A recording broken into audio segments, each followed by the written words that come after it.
voir, c'est incroyable le genre de projet qu'on peut voir sur Instagram et là on va vous le montrer en vrai. Tous les scotch que tu vois par terre, c'est les clients, je leur demande toujours de se projeter et de dessiner leurs meubles au sol. Quand t'as quelqu'un qui se douche, tu peux quand même prendre ta machine. Ça par contre c'est ultra smart. Et du coup on va parler de la pièce. Et le must, c'est là-haut. Qui est la master room. Attends, est-ce qu'on peut faire une pause sur cette moquette? Les clients ils ont quand même du mal. Ah ouais? Et soit t'as vécu avec chez tes grands-parents et tu peux plus le voir en peinture, soit t'adores. Ça va être un lit sur mesure. Oui, c'est un lit sur mesure. Alors, je sais pas si vous avez déjà vu ça. Il va faire combien? Ça, franchement, c'est un goal. Table de DJ, soirée ici, tu vois. Grave, tu fais une grosse soirée, je sais pas ouais. c'est. Là, c'est l'emplacement parfait. Ouais. Bienvenue sur un nouveau projet HomeNext. Alors celui-ci, il est un petit peu spécial et atypique parce que c'est un appartement de 70 mètres carrés à Issy-les-Moulineaux qui, en fait, a un toit verrière. Et ça, c'est le genre de choses qu'on voit pas souvent. On le voit souvent sur des petits posts Instagram, un peu cocooning, Pinterest, etc. Mais là, on va pouvoir vous le montrer en vrai. C'est vraiment un puits de lumière. On va aller vers du surf et du Japon. Et ça va être avec Anastasia de l'équipe HomeNext. On a un cabinet d'architecture et de rénovation. On accompagne les particuliers et les pros sur leurs projets de A à Z, que ce soit un immeuble, un hôtel, une maison, un appart, un studio. On peut s'en occuper. Et si jamais vous avez un projet, n'hésitez pas à cliquer sur le lien en dessous de la vidéo. On sera un plaisir de vous accompagner avec toute l'équipe. Et bon visionnage, à tout de suite.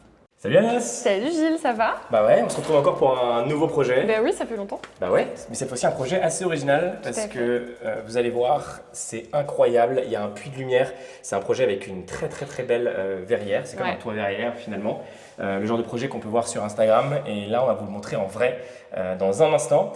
Peut-être que tu peux nous parler dans les grandes lignes justement du projet et après on commencera par une première pièce avant de montrer le… Ouais, avant de montrer le waouh. Vas-y. Donc ici on est dans un appartement qui fait à peu près 90-95 mètres carrés à Issy-les-Moulineaux.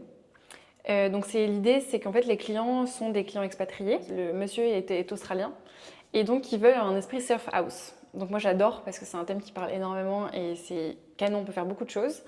Donc on a plutôt un petit budget, mais justement on va trouver plein de dupes et plein d'astuces pour du coup réaliser ce qu'ils veulent, mais à moindre frais. Magnifique. Et on va avoir plusieurs pièces. C'est une famille de combien de personnes? 4. 4 personnes? Ouais. Ok, donc il y aura deux… Il y a 3 chambres. Il y aura 3 chambres. Une salle de bain, un WC, un immense séjour salon magnifique, une grande terrasse et une cuisine. Ah, la terrasse qui fait plaisir. En plus, il fait super beau. Ouais. Là, on est en mai. Vous allez voir, ça va être parfait pour la luminosité. Est-ce qu'on peut commencer par la première pièce avant de montrer le clou du spectacle?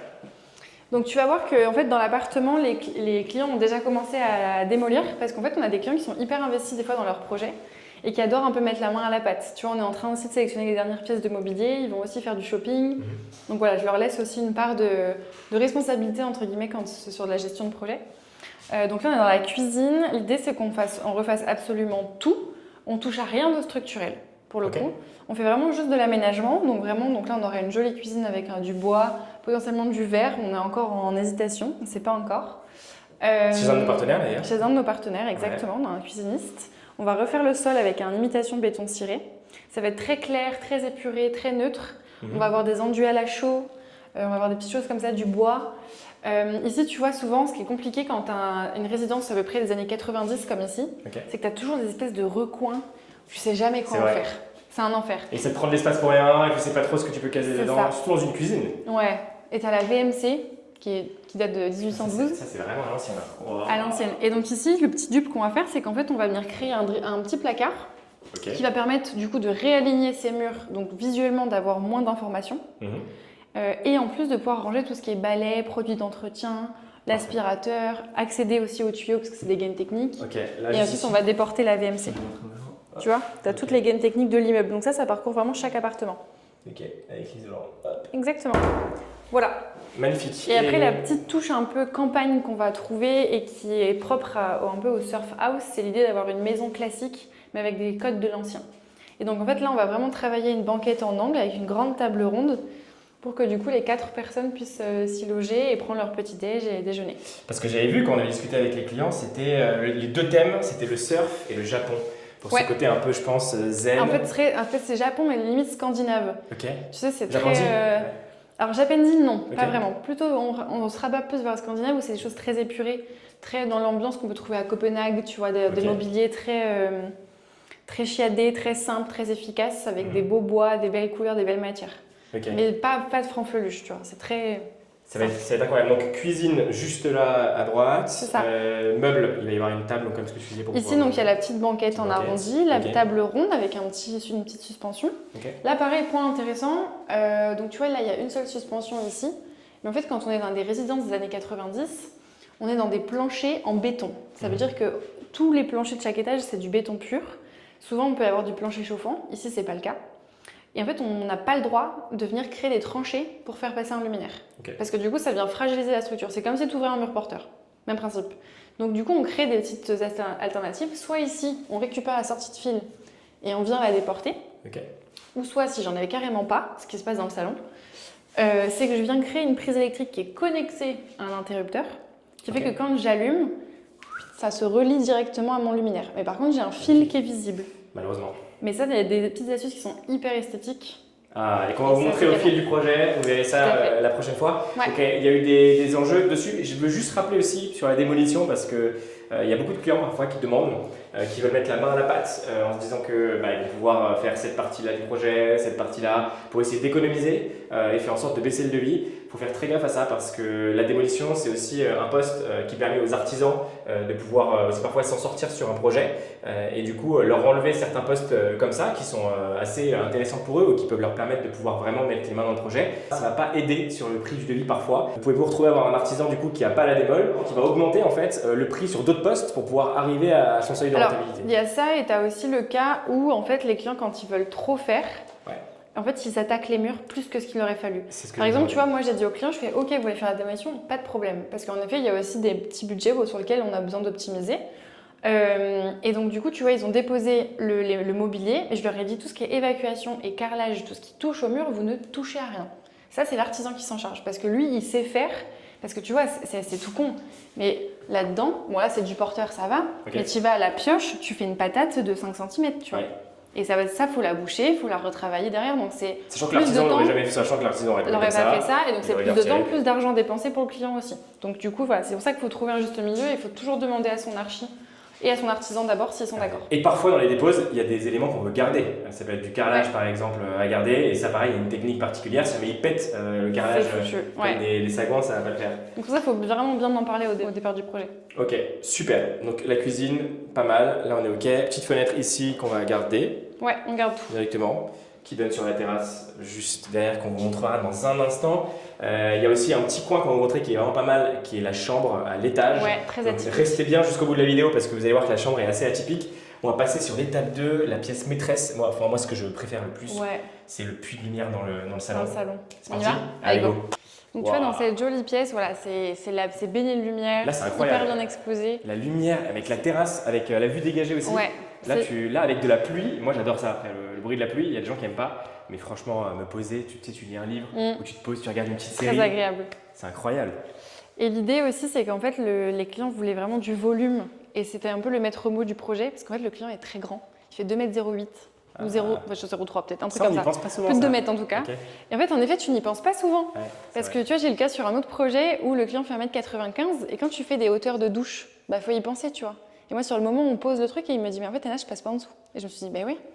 Bah ouais, parce qu'en fait, tu as toujours une norme à respecter. Tu as des tailles standards, mais en fait, voilà, c'est vrai que si jamais tu as un client qui dépasse la norme, en effet, ça fait galère. Et du coup, qu'est-ce qui va changer? Même sur les entrées. Et en fait, tu vois, ici, on a un cadre de porte. Donc là, ça va complètement modifier. On va rallonger la porte là, parce qu'on va avoir une grande bibliothèque sur ce pan de mur. Sur mesure. Sur mesure. Et en fait, ici, tu vois, il y a tout ce qui est le bâti. Ouais. Donc ça, on va le supprimer. Mais en fait, c'est tout bête. Mais on gagne déjà 2 cm. Et 2 cm, c'est énorme. C'est genre une mèche de cheveux qui passe beaucoup mieux, tu vois. Donc c'est très intéressant pour ça. Pas mal, d'accord. Donc ici, pour te présenter un peu le projet, le parquet va être conservé, reponcé, vitrifié, parce que c'est un parquet massif qui est très beau. Ça, c'est top d'ailleurs. Ouais. Parce que ça, c'est un poste qui peut faire très très mal si jamais il y a tout à changer. C'est ça. Sur une surface comme ça. Ici, on va créer, pareil, petit dupe. On a souvent l'habitude de faire des bibliothèques sur mesure en bois. Et ici, on les fait en placo, donc en BA13, et avec des étagères. Ce seront des plans de travail Leroy Merlin recoupés. Comme ce qu'on a fait d'ailleurs sur le projet Durand. Exactement. N'hésitez pas à regarder la vidéo de l'épisode qu'on a fait projet Durand, le projet à Saint-Ouen. Ouais. Parce que vous allez voir que c'est vraiment pas mal. Et c'est pareil, bibliothèque qui a été fait en BA13. Et je vous jure, le résultat, il est incroyable. En fait, l'artisan facture un peu moins qu'une menuiserie sur mesure. Et ça, c'est top. Voilà. Après, il faut aimer aussi le design parce que tu as des gros montants, etc. Donc sûr. là, ça correspondait bien ici. Ouais. Donc on aura ça avec un petit coin bureau pour le télétravail. Ici, Là, ça va manger. Donc, tous les scotch que tu vois par terre, c'est les clients, tu vois, pareil, je leur demande toujours de se projeter et de dessiner leurs meubles au sol. Comme ça, ils commencent à voir, tu vois, rien que la circulation. De dissocier les espaces en disant là, ça va être le coin un peu chill, canapé et salon. Et même, tu vois le volume, tu vois la table, tu te dis est-ce qu'il me prend une 2 mètres, une 2 mètres 20, une 2 mètres 40. Le canapé, tu vois, le canapé, il va être en angle. Est-ce qu'on prend 2 mètres 50, 2 mètres 70 ? Ok. Donc, tu vois, on a à peu près tout mesuré pour voir ce que ça allait donner. Donc, vraiment, ici, ça va être une grande partie peinture, réaménagement et pose de bibliothèque. C'est assez simple, tu vois. Ok.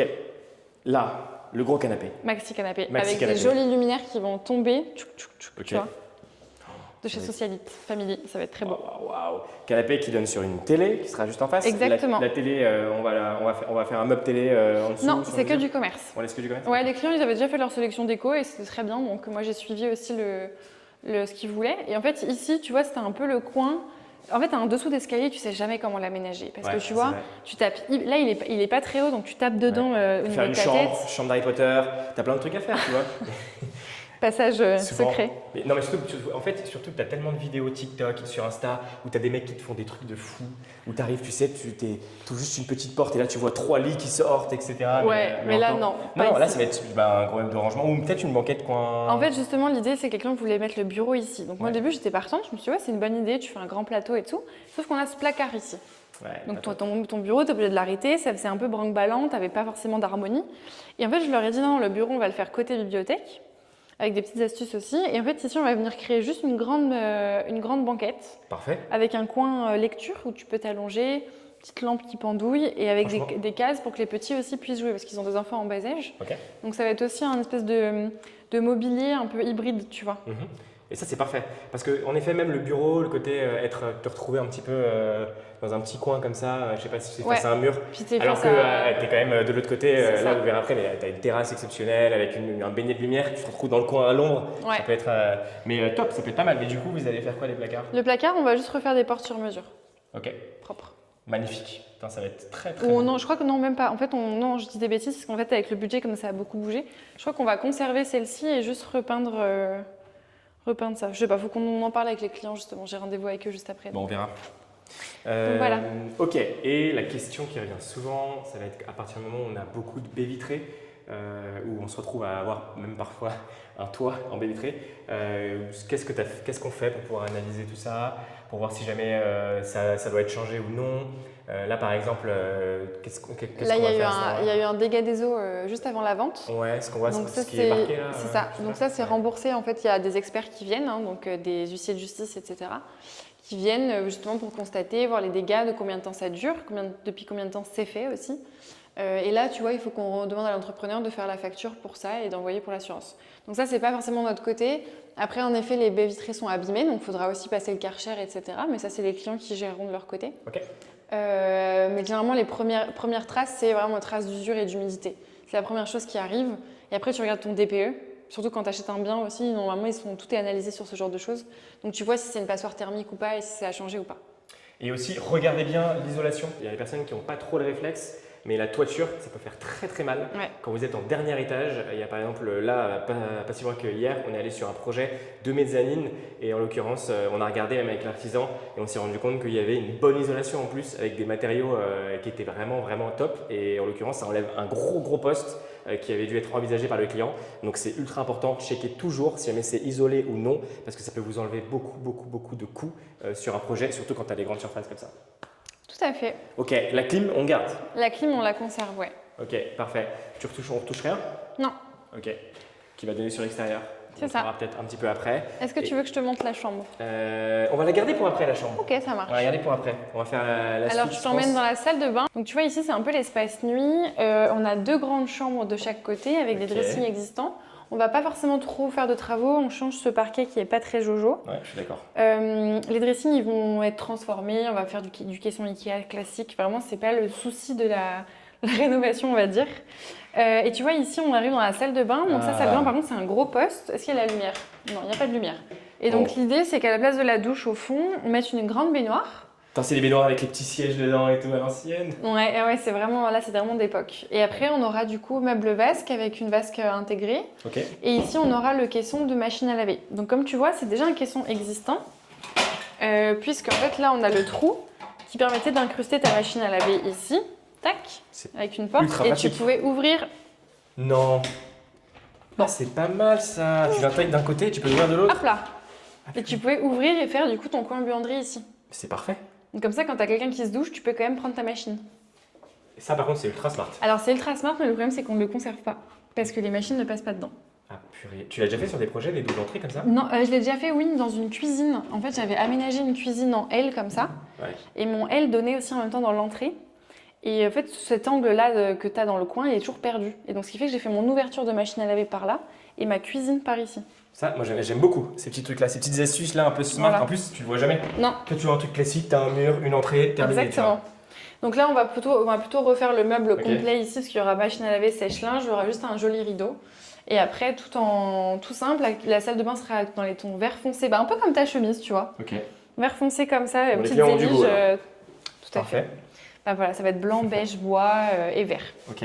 Petit carrelage sur toute la salle de bain. Ouais. Douche à l'italienne du coup ou- Non, baignoire. Ah, ils sont la baignoire. Baignoire, parce qu'ils ont les petits loulous, ils ont Ah oui, besoin d'une j'avoue, baignoire. toujours. Ok. Voilà. Magnifique. Ensuite, les deux chambres, ça Deux c'est chambres. chambre classique. Ouais, chambre classique, pas besoin de Ok, s'attarder super. dessus. Et du coup, on va parler de la pièce. Et le must. Le must, C'est là-haut. qui est la master room, la dernière chambre. Tout à fait. Attends, est-ce qu'on peut faire une pause sur cette moquette d'escalier là? Alors en fait, à l'époque, c'était hyper tendance d'avoir de la moquette. Mais tu sais qu'il y en a, mais c'est fou, ça, il y en a partout. Et- J'ai l'impression que ça revient à la mode aussi, non? Un peu, mais ça dépend. Les clients, ils ont quand même du mal. Ah ouais? C'est un peu comme le terrazzo. Tu vois, c'est soit tu as vécu avec chez tes grands-parents et tu peux plus le voir en Ouais, t'as peinture, toujours cette petite- ouais, soit ouais. tu adores. Ok. Et donc ici, l'avantage qu'on a, c'est qu'en fait, c'est du béton brut. Top, c'est Donc génial. ça va être, tu vois, ça va être poncé gratté parce qu'en fait, tout ça, c'est de la colle. Ici, on a le béton qui est brut. Et donc en fait, on a chiffré des dessus de marche en chêne massif. En massif, ok. Ouais. Et en fait, la contre-marche sera peinte en blanc. Ok, Pour que du coup, d'accord. on puisse avoir un côté allégé. Parce qu'en fait, le problématique qu'on a, c'est qu'on a ici un parquet, tu vois. Et trouver un bois qui corresponde à la couleur du parquet une fois poncé et vitrifié, Ouais, tu m'étonnes. bon courage. Est-ce que tu peux réexpliquer juste le ponçage et la vitrification, comment ça va se passer? Alors le ponçage, en fait, comme on voit ici, tu vois, ton parquet, ici, Pour les il est gens qui- déjà verni. Ça veut dire qu'il est protégé. Ton bois, il n'est pas brut. Ouais. Donc on va venir vraiment le poncer, donc avec des grosses machines. Donc le bois va plus être jaune, mais il va être beaucoup plus blanc. Donc tu vas retrouver ton chêne naturel, comme si tu venais de débiter un arbre et de couper du coup la planche dedans. Ponçage, il y a différents types de ponçage. Il y a et ça va trois être en ponçages fonction à faire. du grain, c'est ça? Alors tu as 3 ponçages avec 3 grains différents. Ok. Un gros grain, un moyen et un de finition. Pour que du coup ton bois ne soit pas rêche quand tu le touches, tu vois. Et ensuite, on va venir du coup appliquer un vernis incolore Ok. qui va permettre de reprotéger le parquet. Et après, tu peux mettre de l'huile. Ok. Et l'huile va protéger, mais va rentrer beaucoup plus en profondeur dans le bois. Et pour la couleur, parce que tu sais que c'est des choses qui font débat aussi. Il y Ouais. a des personnes qui se retrouvent à avoir parfois des parquets et qui ont envie de changer la teinte, par exemple. Est-ce Ce que qui nous c'est est arrivé récemment. Tout à fait, ce qui nous est arrivé récemment sur un projet. Comment ça se passe quand on veut changer de teinte d'un parquet et qu'on se dit tiens, j'ai un parquet qui est trop clair et j'ai envie qu'il soit plus foncé? Soit on utilise une teinte à parquet, soit on utilise un vernis déjà teinté. Ok. Mais c'est très spécifique. Et pour le coup, je te dis, même là, avec le projet qu'on a eu, même moi, j'ai du mal encore à tout assimiler, tout ces heures. En fait, c'est très technique comme l'eau. Ouais, c'est ultra technique. Ouais. Ça vraiment, si jamais vous avez un projet et que vous vous retrouvez à vouloir Vraiment juste changer prendre la un teinte de votre spécialiste. parquet, faites pas n'importe quoi parce qu'après c'est très très très dur de revenir en arrière et surtout il faut vraiment faire appel à des pros. Ça c'est le genre de poste où il faut pas déconner. Je le mets dans le même lot que l'électricité par exemple ou la plomberie. C'est des choses qui peuvent derrière vous coûter très cher et qui peuvent être très très dures à reprendre. Donc sur ces postes-là en général, essayez pas trop de jouer, faire les bricoleurs, demandez vraiment avis à des pros ou entourez-vous tout simplement. Et tu vois, quand tu veux un parquet foncé, en fait, tu viens faire de la peinture. Ouais. C'est le plus Ah simple oui, pour ça, c'est avoir sûr. un parquet homogène. Et c'est lent. Ok, donc hop, bois et ensuite ce sera peint en blanc Tout à fait. et on va enlever ce petit truc. Et là, on va mettre un joli enduit, enfin une peinture effet chaud de chez Ressources, Ok. où ils font Un ça. de nos partenaires aussi. Un de nos partenaires, tout à fait. Toujours. Et là, on arrive dans la super grande chambre. là là. Donc là, tu vois, on a quand même dégagé pas mal d'espace. Moi, j'ai pas du tout encore vu, parce qu'en fait, il y avait pas mal de dressing qui obstruait C'est trop stylé. le c'est énorme. volume. Et tu vois, c'est assez cool pour une chambre parentale En plus, c'est le matin, tu vois, tu te réveilles comme ça, comme un roi. comme un roi. Mais sinon, je vois bien table de DJ, une soirée ici, tu vois. Grave, tu fais une grosse soirée, je sais pas ah pensé. ouais. Ouais, Mais c'est là, vrai. là, c'est l'emplacement parfait, Ouais, tu vois. incroyable. Ouais, je pense que les enfants, quand ils vont grandir, ça va être un peu n'importe quoi. Donc là, ici, on se retrouve dans la chambre parentale. Là, l'idée, c'est qu'on fasse des grands dressings Ok. tout le long. Et là, on aura un très grand lit avec table de chevet, applique, etc. Et ça, tu vois, on a contrôlé la dernière fois avec l'entrepreneur parce qu'on ne savait pas ce que c'était. Et en fait, dans les appartements comme ça, c'est soit une poutre porteuse, soit ici, absolument rien dedans. Et en fait, c'était juste décoratif parce que là, il y avait une grosse bibliothèque en bois. Donc, tu vois, c'était capitonné. Ils ont foutu juste ce truc-là là, Exactement. Il n'y a rien dedans. On a tout regardé, tout scruté. C'est énorme. Alors que c'est vrai que tu vois ça, tu te dis, grosse poutre derrière. Ouais, ça fait un peu suer, tu vois. Ouais, bah ouais. Et en fait, non, il n'y a rien. Donc, ok, voilà. énorme. Et là, on va faire un truc de fou. Ça va être un lit sur mesure. Oui, c'est un lit sur mesure. Un lit sur mesure. Je sais pas si vous avez déjà vu ça. Ouais. Il va faire combien? 2,10 m de long par 1,80 m, je crois, de large. Oh là là, ça, franchement, c'est un goal. Et par un de nos partenaires aussi, ça on a l'habitude. Et parfois, il y a des espaces ou des endroits où on est obligé de le faire sur mesure. C'est ce qu'on propose aux clients. Et là, en l'occurrence, c'est ce qui va se passer. Donc, le lit va rentrer parfaitement dans les espaces et tout sera nickel. Et surtout, les gens seront bien dedans. Tout à fait. Donc voilà pour ici. Et tu vois, l'idée. Et le sol, tu as dit du coup? Le sol, on refait un parquet ici. On refait un parquet? Ouais, parquet, chêne classique. Chêne classique? Ok. Et l'idée, tu vois, c'est qu'on s'est beaucoup posé la question de savoir qu'est-ce qu'on fait de ce garde-corps. Est-ce qu'on ferme? Est-ce qu'on ne ferme pas? Parce que c'est aussi une question d'intimité quand tout est ouvert comme ça et que c'est un peu C'est un atypique. choix, je sais qu'il faut aimer pouvoir se dire que ta chambre est ouverte et donne sur. C'est ça, sachant que la porte du couloir, elle va disparaître. Donc, c'est-à-dire que les petits, ils se promènent comme ils veulent, tu vois. Ouais. Et donc, en fait, là, ce qu'on s'est dit, c'est que moi, j'allais leur faire le dessin de la verrière ici, parce que l'idée, c'est de mettre une très grande verrière sur mesure avec une porte. Ça, et ils font ça dans un deuxième temps. Ok. Si vraiment ils trouvent l'utilité. En fait, c'est toujours intéressant. En tant qu'archi, tu as tendance à. On a tendance de manière générale à survendre des projets, à te dire mais non, il faut faire ça comme aménagement, c'est mieux, etc. Mais il faut aussi être conscient que les clients n'ont pas forcément le budget qu'ils veulent. Et c'est toujours bien, je trouve, dans un lieu de les laisser vivre. C'est-à-dire que là, j'ai dit, vous passez une saison dans l'appartement. Vous voyez les usages que vous en avez et après, vous le faites si vous voulez. Mais par contre, moi, de ma prestation, ils ont tout ce qu'il faut. Ok, ça c'est très très bien. Comme ça, tu leur forces pas la main et tu leur laisses le temps de ça, se je suis décider. d'accord. Après, il faut aussi faire attention parce que parfois, se remettre dans les travaux, ça dépend des postes, etc. Ah ouais. Mais c'est vrai que remettre le nez dedans quand tu as attendu que tous les travaux se fassent, tu vois, tu viens d'emménager et tu commences à créer ton lieu de vie, c'est un peu fou.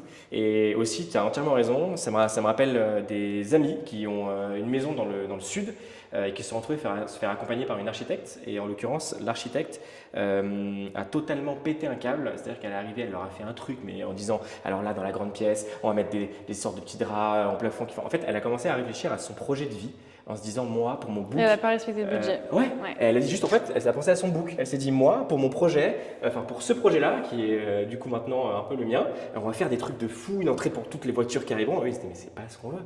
Et ils se sont retrouvés, ils lui ont dit non, next. Parce qu'en fait, elle était complètement hors budget et elle pigeait pas. Et c'est vrai que ça, c'est dur. Tu as beaucoup d'archis qui essayent de s'approprier le lieu pour elles ou pour eux. Parce qu'elles ont leur, c'est ça, elles ont leur code, leur schéma, etc. Donc après, c'est propre à chacun. Mais moi, je sais que j'essaie vraiment… Il faut se mettre des limites quoi, sur certaines choses. C'est ça, il faut mettre des limites et puis au maximum respecter le budget parce que c'est pas pour chez toi. Exactement. Moi, des fois, je fais des choses qui me plaisent pas personnellement, mais c'est pas moi qui vais vivre dans l'appartement. Même si là, j'avoue que j'aimerais pas. Ça, c'est sûr. Donc voilà. Bah, écoutez, on a terminé avec le premier épisode. Là, on va bientôt commencer la démolition, normalement. Tout à fait, dans une semaine. Dans une semaine, la démolition commence. Et après, vous allez pouvoir voir l'épisode 2 où on montrera déjà un petit peu comment ça a pu avancer et ça va vous donner un peu un ordre d'idée de à quoi ça va ressembler. Sur l'épisode, on va vous rajouter aussi les petites 3D que vous avez eues tout au long. Et bien sûr, on vous retrouve pour le deuxième épisode. N'hésitez pas à mettre un petit pouce, n'hésitez pas à mettre un commentaire, c'est gratuit. Vraiment, tout le contenu qu'on donne, c'est gratuit pour vous donner des conseils, des astuces en archi. Et encore une fois, si vous avez un projet, quelque taille que ce soit, vraiment une grange, un appart, un immeuble, un hôtel, n'hésitez pas à cliquer sur le lien juste en bas de la vidéo et on pourra vous accompagner avec Anas sans problème. Allez, à bientôt. À bientôt, ciao.